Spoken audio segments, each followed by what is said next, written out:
everyone, welcome back to another episode of the Fit for Life with and Julie podcast.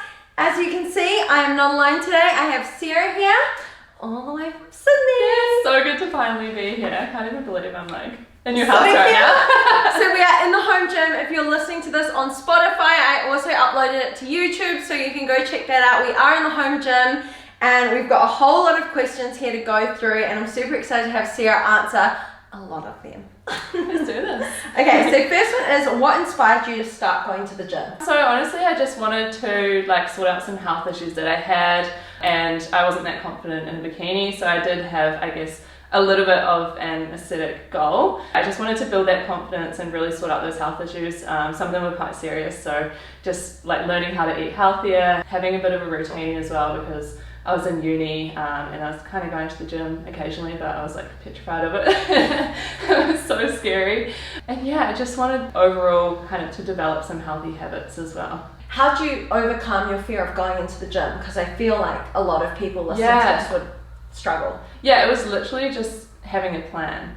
When I first signed up with you, I had my workout plan and I could look through it as well, and I used to either watch videos of the exercises and even try them out at home if I didn't know what to do. Or I remember getting a little tour of the gym with one of the personal trainers there and figuring out how to do that. Or I would go with a friend who kind of knew what they were doing in the gym as well. That's a great idea. Yeah, so I would always, before going into the gym, I would look at the plan, make sure I'm clear of what I'm doing, and then going in to work with a trainer is a great idea. Just so you feel a little bit more confident in there. Yeah, exactly. And I think also just to know that no one in the gym is judging you either. No one cares at all what you're doing in the gym. Chances are they're too busy looking at themselves anyway. Yeah, exactly. I never noticed what anyone else is doing in the gym or what weight they're lifting or anything like that. I feel like I started going to the gym so long ago and it wasn't anything aesthetic. I feel like now a lot of people want to go to the gym to look a certain way because social media is quite based on how you look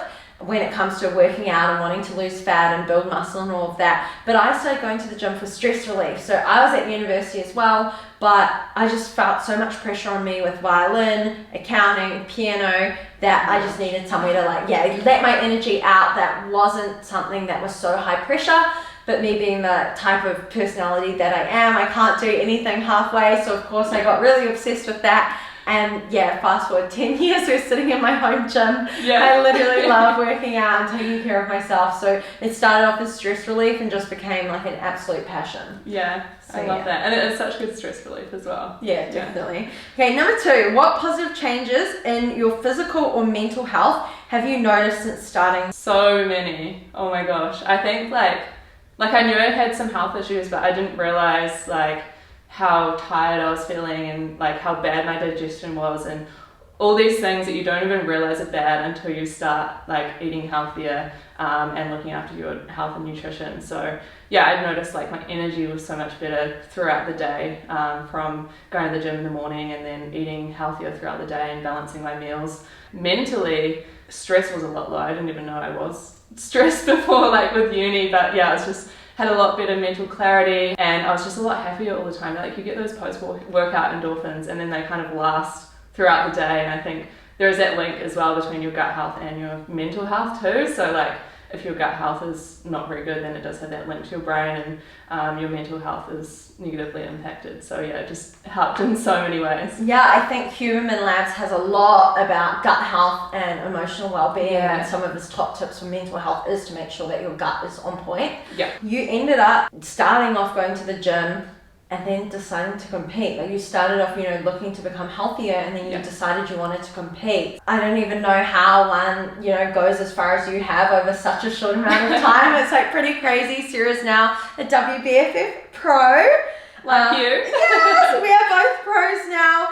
So what inspired you to compete? I just honestly fell in love with the process, and I think I'm a little bit like you in that I can't half do things. So I started going to the gym and I started seeing changes in my body, and I just loved it so much. I loved the routine. I loved the training. I loved, figuring out nutrition and all of that. And then I saw, people like you and other people who were pros at the time on Instagram, and I was like, oh my gosh, that's so cool. I wonder if I could do that. And it seemed so far-fetched and so terrifying at the time, but that made me want to do it more because it scared me so much, and that would make me grow because I was working my mindset so much at the same time. So obviously there were barriers with, like, you know, kind of mentally I didn't know if I'd be able to do it, and I didn't know if my body would ever look like theirs or whether I'd had the confidence to step on stage, but I just kind of decided I wanted to learn how to do it and just really take it to the next level.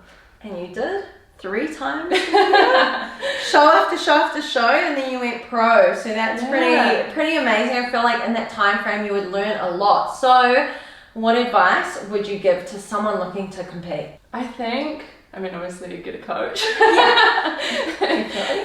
Like, definitely you need someone to tell you what to do and how to get there, because, you know, obviously if you've got a goal, you need to work out the actionable steps to get there. So I think that's it. I think figure out how far away you are from competing. Get a coach who can tell you what to do and how to get there, and then also do your research in terms of like costs and time commitments and everything like that, and figure out if it is the right time for you, because I think, like, mentally it might never be the right time in terms of confidence, because you grow that during a comp prep. But yeah, just figuring out if you do have that time and the money to commit to a prep. Yeah, it's definitely a pricey hobby, but one we love. And I do think it's important that people kind of look at how far they need to go, and they go to a coach that's going to be honest with them. Yeah. Like, it's no point if you go to a coach and you say, look, I want to do a bikini competition in 3 months time, but you've never lifted a weight, you don't know how to track your macros, you have no form of healthy habits in place. I think you have to do what Sarah did, and that's like fall in love with the process, get a really good base of your nutrition, your training, your steps, make it so that all these things are just everyday things that you do. Yeah. And then from there, that's when you layer in the comp prep, because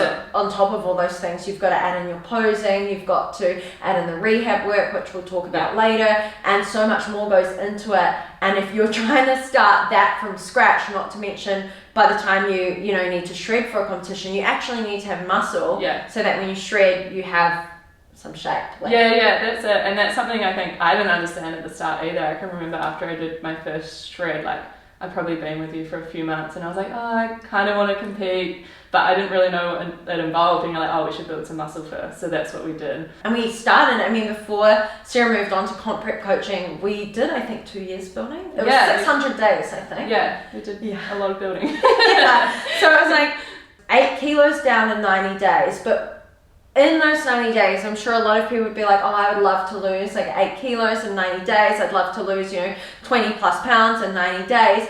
But the clients that I post that lose 20 pounds in 90 days, it's definitely not easy. It is nailing your steps, your water, your sleep, your nutrition, your training. There's no other way around it. Like, there's no shortcut to getting those results. Like, you would have worked really hard in that time frame, and your body obviously like responded super well, and then we went into the build. And ever since Sarah came to me from day one, all the way through, honestly, I say it to so many people, so consistent, so disciplined the whole way through, even with cancelled preps after, the squad and going on to comp prep coaching. Like, you didn't stop, and you still haven't stopped. I don't know when I'll ever stop. She's never stopping. Oh my gosh. So that leads on nicely to number 5. How do you stay motivated and focused throughout comp prep? Yeah, I mean, I think on prep, it's almost easier to be motivated and focused because you've got such a big goal. Like, you're going to step on stage in a bikini and heels in front of thousands of people, so you're like, I've just got to put 100% into this. And then on top of that, I know that I will feel more confident stepping on stage if I've done everything that I could have. Like, I don't want to step on stage and be like, oh, I should have done more steps that day, or I haven't been 100% with my nutrition, because that just helps with the confidence, and especially with posing too. But I think it also comes down to discipline too. Like, you're not always going to be motivated, and even more so when you're not on a prep, you need that discipline and that routine, because you don't always feel like getting up at 4:30 or 5 a.m. to do a gym session, but you do it, and I think you definitely understand that as well. Everything Sarah's saying, I'm like, yes. I feel like she's just like we're just clones of one another, because everything you said I completely agree with. Like, it's so much easier when you have a massive goal that you're working towards to stay, motivated or inspired and disciplined, because like, you don't want to step on that stage in a bikini in front of all these strangers as well as loved ones and friends and things like that, knowing that you didn't give it your all. Exactly. And also the amount of money you spend on it. Like, we didn't go to America to step on stage knowing that we should have done more steps, or we should have stuck to our macros, or we needed to do posing every day and we didn't. Like, if you're going to compete, you have to give it your all. And that, in some cases, I do see competing as an all or nothing, and that you're either going to do it to the best of your abilities or you shouldn't do it. And I don't think that competing is something you should say, oh, I want to do it because I don't have motivation and I'm not disciplined. It's kind of, it's not going to be your magical fix. If you're not doing anything right in a general fat loss phase, or, you know, in general life, like, competing's not going to fix that. Yeah, exactly. And I think you see people do that and they might do well in prep, but then post-comp they really struggle and they just gain so much weight post-comp because they didn't have that discipline and those habits to start with. Yeah, that's a good point as well. And post-comp, I feel we could do a whole podcast on that. Number 6, how do you handle setbacks or disappointments during comp prep? I feel like post-comp can be disappointing for people, but in terms of comp prep, have you had any disappointments or setbacks on prep? Yeah, I mean, my last 3 preps were actually really good, where I made it to shows, but it was the preps before that. I did 2 preps for shows that were cancelled, and then 1 for a photo shoot, which I couldn't do, so and it was all kind of back to back. So I think, like, the first one I was so disappointed because, like, I felt like I've been working towards it for years, and then you know, I put everything into this prep and I was working so hard for this final day, and I thought show day was going to be like this big magical thing. And then it was cancelled and the date was pushed out, and I was just like so upset, and I wanted to give up, to be honest, but then Ali ended up talking some sense into me, so ended up prepping for the next show. Well, we built for a while and then prepped for the next show, and it was just like really about learning to enjoy the journey to get there, and actually, you know, making the most of the improvements that you make over that time as well. And when I look back, I can see like the growth that I made in those first preps for cancelled shows, and I wouldn't have had that if I competed straight away. Like, I definitely wouldn't have done as well. So I'm actually really grateful for that extra time I had. So it's just seeing the positive side in things, and, you know, seeing it as extra time if you have a setback like that. And I know you've had a lot of setbacks as well on your journey. I've had lots of setbacks, but even just hearing you say that, like the feeling of, obviously I had a show cancelled when the whole world went into lockdown, and I was 6 weeks out, and I felt like this was going to be the show that I was going to go pro. I felt really good for it, and then 6 weeks out, it was cancelled. And, you know, it is what it is. Like, I couldn't control it. I was a little bit sad finding that out, but I looked on the positive side of it and I thought, you know what, it just gives me more time to progress, and I'll come back better when the time's right. Yeah. So I think for you personally, going through all those cancelled preps, it's kind of like you went through the experience of going through a prep journey and progressing and going through almost like a post-comp without the need of spending the money on the comps, and then without the kind of post-comp blues that you would have had if you had the show day, which meant that when you finally got to step on stage, you could handle it so much better. Exactly. And you were able to do 3 shows pretty much back to back in a year. Like, no stopping, placing in top 5 in your first show, second in your second show, and then first and pro your third show. And like, we might say, you know, okay, that's 3 shows and you got first, you know, top 5 in your first show, but really, like, you still had those 3 other preps before, and all that hard work didn't go to waste, which is awesome. Yeah, exactly. So that's a massive positive, I would say. Yeah, and it really has helped build resilience, and like, you kind of figure out how to act in those situations. So like, just controlling what you can control, and if it's something that's outside of your control, then there's no point in, you know, dwelling over it and being annoyed or being upset. So yeah, and I think when you say resilience, I also see my journey as something that's really built me as a person, because I've had shows that have just not gone the way I wanted them to, and you can't control the outcome on show day, so it really does have to be about enjoying that journey towards it. And I do love prep. Like, I love challenging myself, everything that goes into it, stepping on that stage, the feeling of being under the lights, and then obviously you can't control the outcome, and I've had outcomes, you know, being 2nd and 3rd in Australia, and then other shows where I've come 6th and 7th after that. Which is still amazing. Yeah, which is still amazing, you know, to get on stage alone is an accomplishment. To place top 10 in Australia is awesome. Anywhere within that is just, you know, great. But of course, after being 2nd and 3rd, I had high hopes for other things that I wanted, and eventually I got there, but that's my 6th show. So I could have given up after my 1st show, or even, to be honest, after my 2nd show when I got 2nd, or after my 3rd show when I got 3rd, but I didn't give up, and I'm really happy that I didn't. I'm happy that you didn't, because now we sit here as pros. How does your training and your off-season change in compared to a comp prep shred? I mean, in terms of like actual training, it's fairly similar in terms of like lengths of workout. I'm still training 5 days a week. Sometimes I'll go down to 4 days a week in my off season. But obviously the focus in your off season is to build muscle, and the focus during a shred is to lose fat and maintain that muscle. Often during my shred, like the reps are a lot higher. We'll start incorporating some cardio for fat loss, mainly HIIT. And then, in my off season, just lower reps. You can obviously lift more because you're eating more. Thanks to the pre-workout hot cross buns. Yes, we're having pre-workout hot cross buns tomorrow. But yeah, it's like, in terms of like principles, it's similar. Like, you're still weight training right up onto a show, but it's just like the amount of reps really and the intensity that changes a little bit. And steps? And steps, yes. So off season, I'm doing minimal steps, like 8,000 a day. And then during my prep, like it'll be between 10 and 14,000 depending on how far we have to go.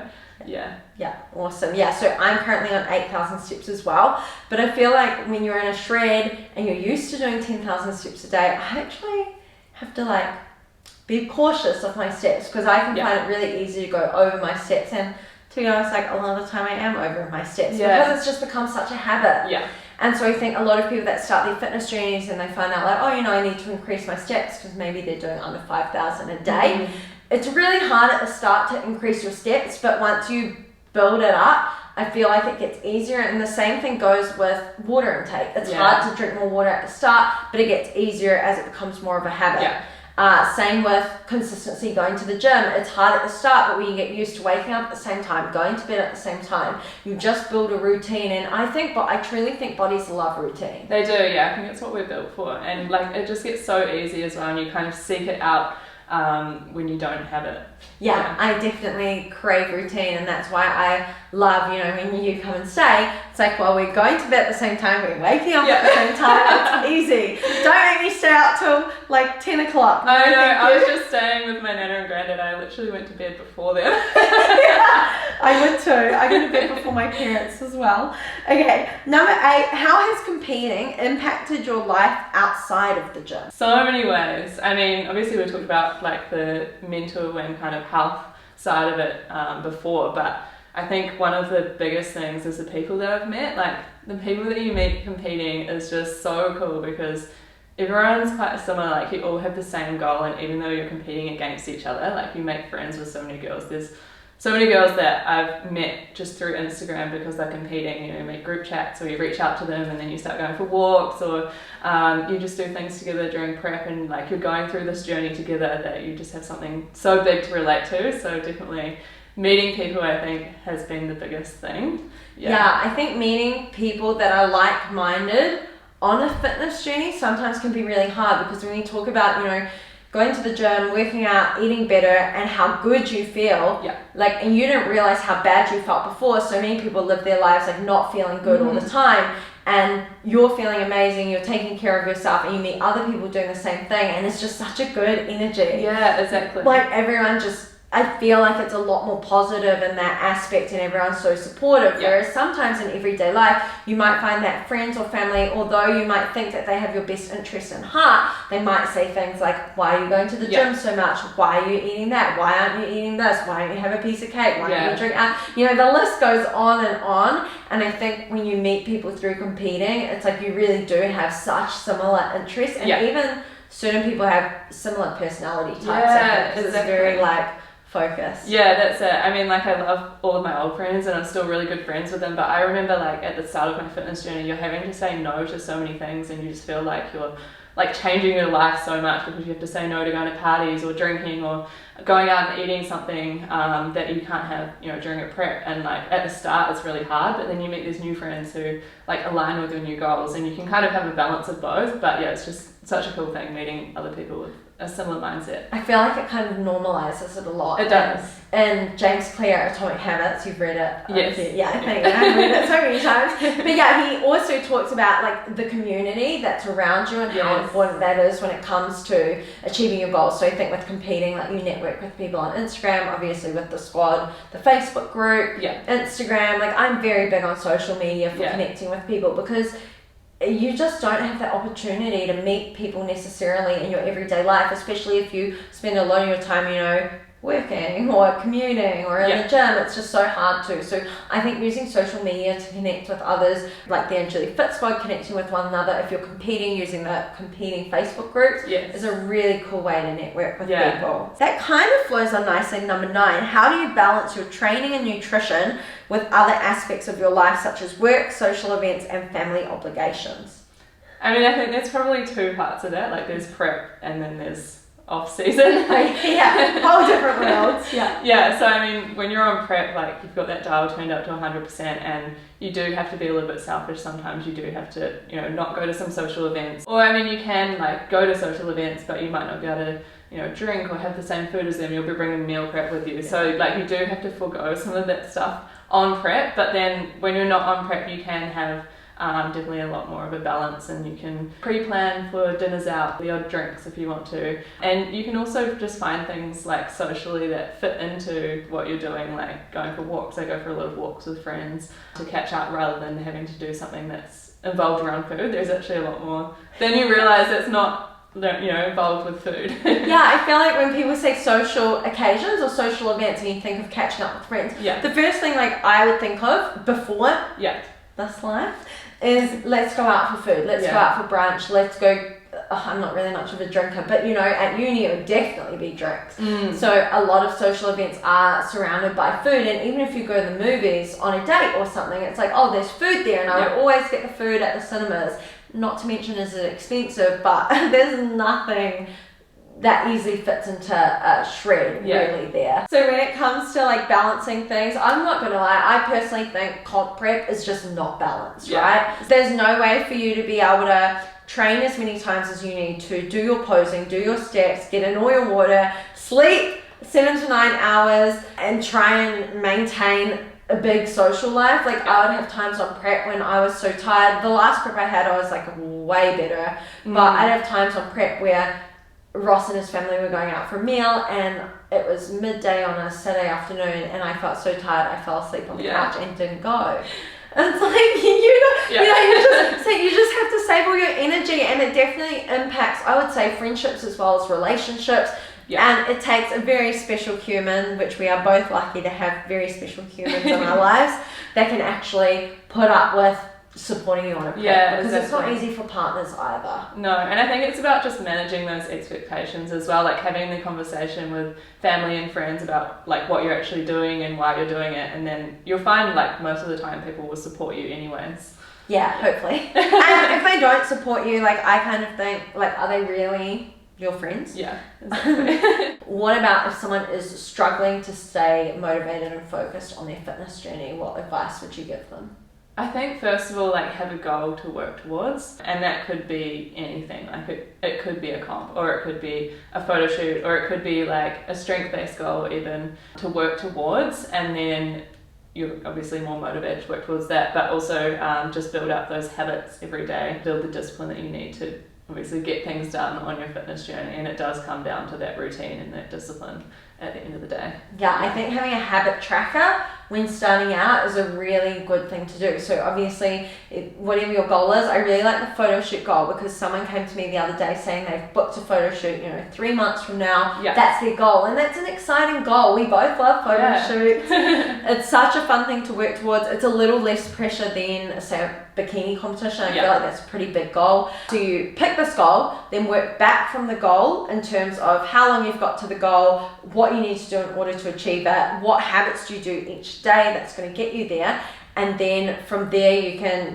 put them on a habit tracker, tick them off each day, and if you miss a day, it's okay. Try not to let that day turn into 2. So you might hit 9,000 steps today instead of 10. Well, tomorrow you're going to hit 10,000 steps, and just really try and build those habits up, like you said, so that it becomes pretty much a lifestyle to get you to the goal. And then once you've achieved the goal, you can continue it after. What we don't want to do is achieve whatever the goal is and then go back to what you were doing before and just lose all the progress that you essentially made. Yeah, that's it. And I think that's one of the hard things. Like if you go from 0 to 100 and then you slip up, it's quite hard at the start to go back on track. But like once you realize that one little slip up doesn't ruin your whole week or all of your progress, and you can just carry on as you were rather than, you know, going back to 100%, then I think that's like the biggest thing that helped me. Yeah, definitely. And I think like picking yourself up, moving on, being kind to yourself. Yes. There's a fine line between being kind to yourself and, you know, constantly making excuses for yourself. But I think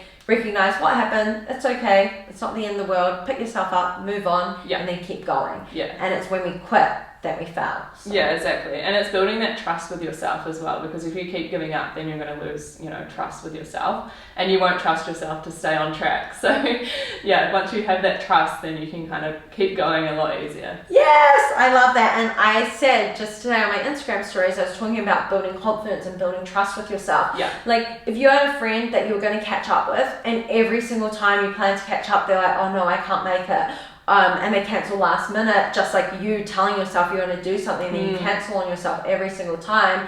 Like you eventually stop trusting them. Like I don't want to hang out with someone like that. So then I feel like that knocks your own confidence back. And it's the same as on comp prep. If you said you're going to pose, if you said you're going to do your check-in, like you have to do these things, and that's building up your confidence. Yeah, 100%. Moving away from comp prep in particular, but what are some of your favorite exercises? Let's just say, no, what's your favorite glute exercise? Because that's what we all care about. Lately, I've actually been really loving step-ups with a dumbbell. I can just like really feel the activation, and that's something that I used to find quite difficult, but I've recently been doing it just like holding on to something for a bit of support, and like I can really feel it. Oh, we might need to do this tomorrow. Yeah, let's do them tomorrow. Yeah, so I think that's my favourite at the moment. What about you? Hip thrusts. Yeah. I am loving them. I think it's because I'm on high calories. I'm getting so much stronger. Leading up to my last show, like, I don't know, maybe I was like 80 kilos or so. And then last week I did 120. Oh, like, wow. for reps. So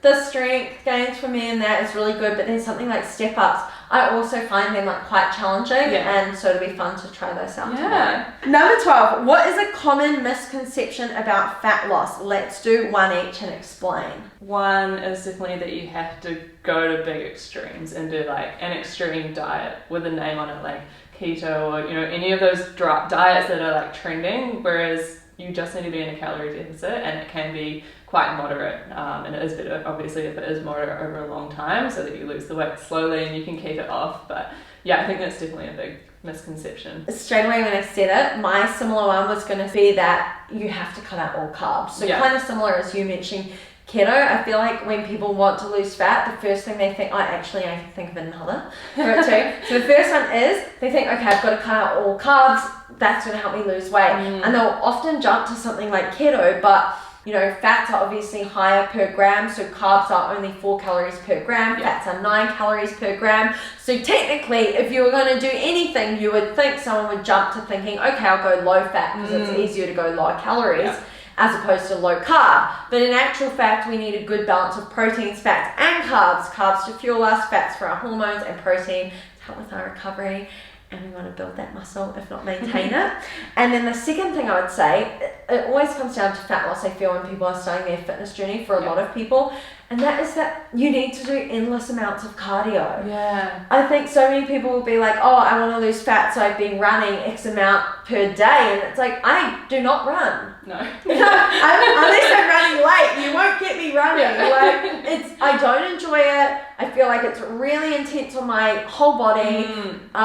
It's just not for me. And no prep. Apart from my earlier on preps when I did sprints, I feel like that's a little bit different. But I'm never running for distance. And for the last however many preps, 4 maybe, I have not done any kind of running. It is all low intensity walking, maybe a fast walk because I like walking fast, and then bike sprints, or that's it really, or maybe circuits. I didn't even do circuits in my last prep. I just think so many people are quick to jump to cardio as being the goal for fat loss, and like Sarah said, it's calorie deficit. Like we cannot outwork our nutrition no matter how long we spend in the gym, how many miles we run, it all comes down to our nutrition. What's your go-to kind of tip for someone looking to eat well on a fat loss journey? Well, it's kind of two. Definitely prioritize protein so that you stay full for longer. And also volume. Like, I am such a big eater. Like, I'm eating so much at the moment, and I could eat more, honestly. But yeah, just like learning what foods you can have lots of while on your fitness journey and still stay in a calorie deficit was definitely key for me. What are your favourite go-to volume foods? What did I have on prep? I can't even think about volume foods right now. Yeah. No. I love potatoes. Oh yes, Bud Light in Australia. Yeah, so lower carb potatoes. Yeah, lower carb potatoes. You can just do so many things with them, like, you know, use them in recipes or just as chips. And they're a lot lower calorie than normal potatoes, so you can have lots of them. Or protein fluff, which is just like the frozen berries, protein powder, and a little bit of almond milk, and then you just whip it up, and it makes a massive bowl of dessert. Yeah, so as soon as I think of high volume foods, I think strawberries and pumpkin. Yes. I could eat so many berries, especially fresh ones. I just hoover them all up, and then pumpkin I feel is similar to potatoes in that I could just eat so much of it. Like, I would far rather have, 300 grams of pumpkin air fried and then 200 grams of strawberries, so 500 grams of food versus like a chocolate bar, like a 250 calorie chocolate bar. It just in a shred is not worth it. And you do really want to focus on those micronutrient dense foods that taste good still. Yeah, exactly. So, my go-tos. It definitely helps you adhere to it for longer. Definitely. What strategies do you use to maintain your mental and emotional health? I mean, obviously the gym is really good for mental health. And just like eating right really helps with my mental health. Honestly, getting outside and going for walks, it just gives you so much mental clarity, I feel, and like listening to podcasts or listening to music just to calm you down a little bit. I've recently been doing a bit of yoga in my off season, so that's really good. Like, I don't really like sitting still for long or just like calming down, so it's actually been really hard for me, but I think really good as well.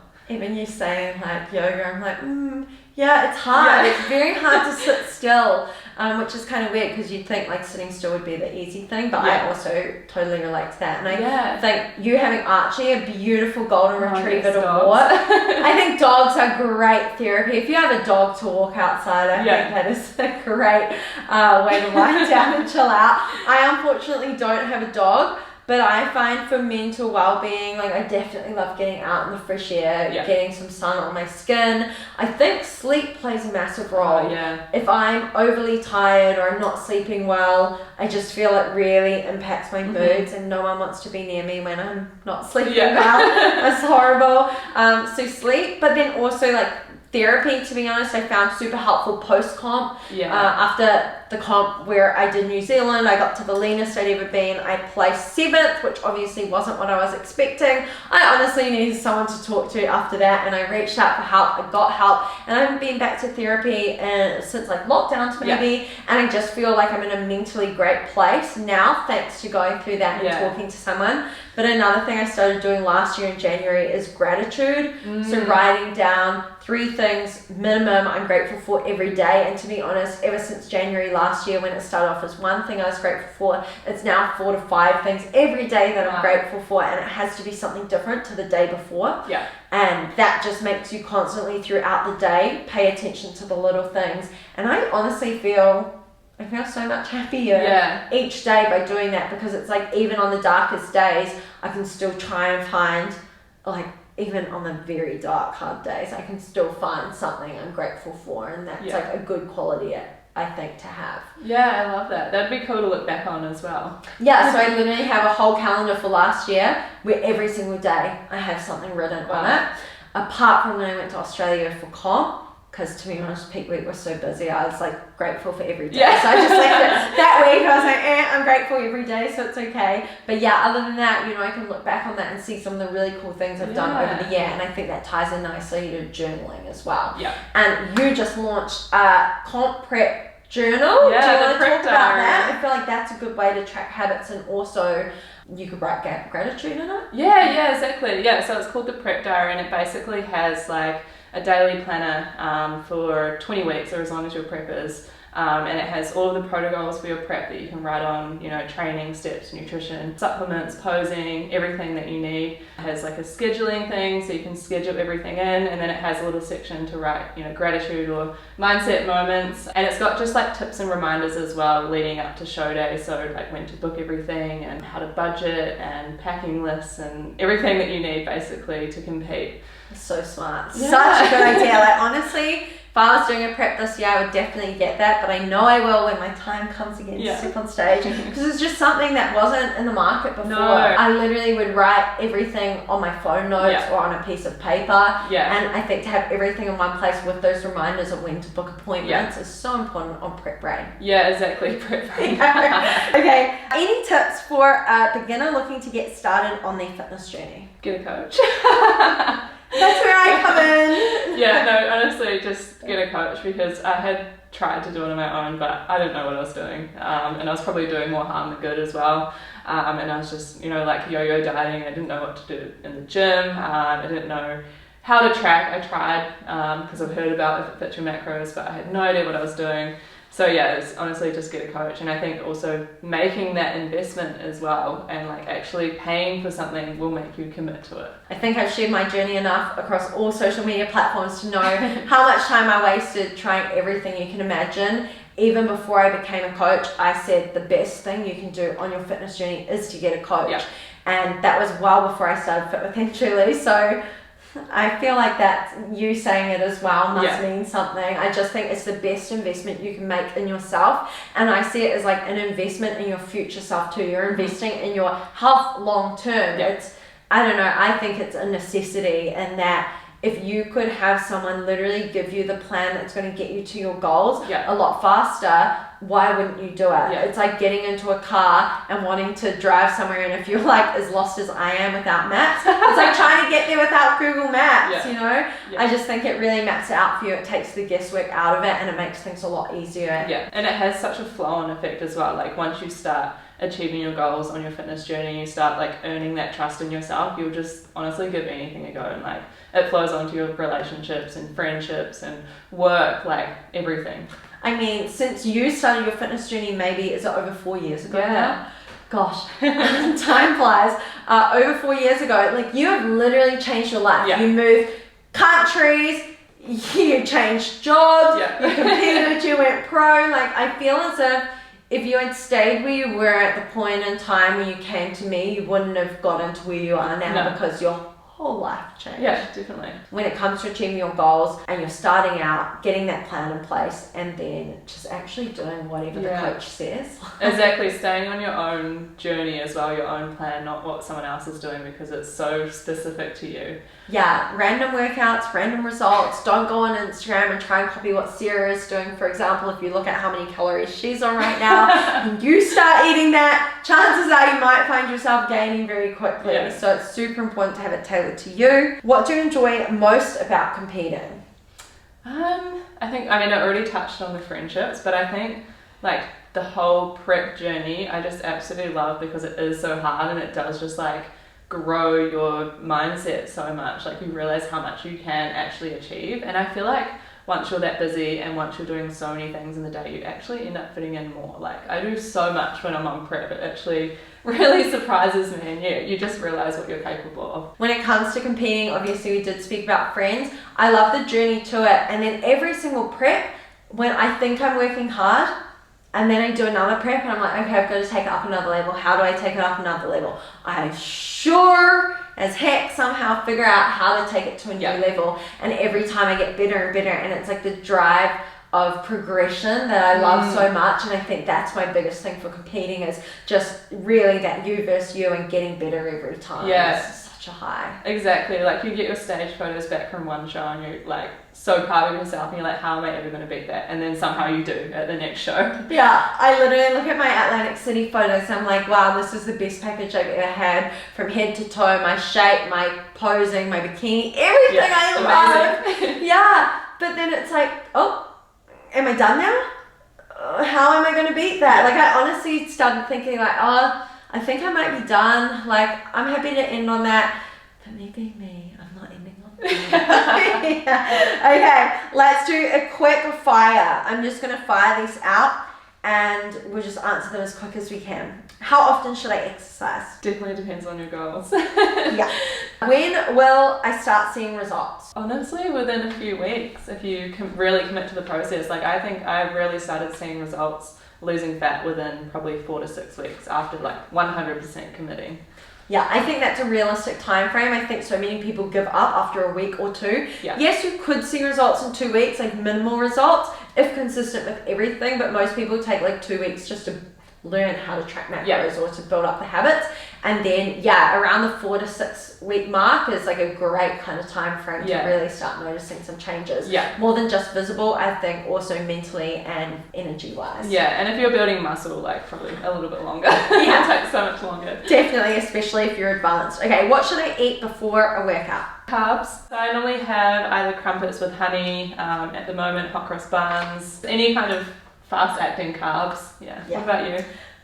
Tomorrow we're having choc chip hot cross buns, but I love rice seasoned honey on crumpets. Yeah, really the honey for the fast acting carbs. Yeah. Sweet in the morning, love it. Mm-hmm. What do you eat after a workout? Protein and carbs. Okay. Sometimes some fats in there as well for satiation. Something really simple like wheat bits with the protein shake poured over and some fruit, or it might be like potato and scrambled eggs, but yeah, really just getting that protein and carbs in. I am the same, but mine will be currently protein ice cream. We're having that tomorrow. So excited. I'm obsessed with that, so that's usually like pretty much just a protein smoothie with fruit in it or whatever, and then put into my Ninja Creamy. And if I'm on prep, then yeah, it's more like the eggs and potatoes kind of vibe, something more satiating that doesn't make me want to eat more chocolate. How do I measure my progress? Photos. Wow, so every week I'll do check-ins with my coach. So I do photos, measurements, I weigh in just for the data, and then you can also measure your progress obviously with like how your clothes are fitting, your strength. Awesome, yeah, so I think progress photos for fat loss are a massive one.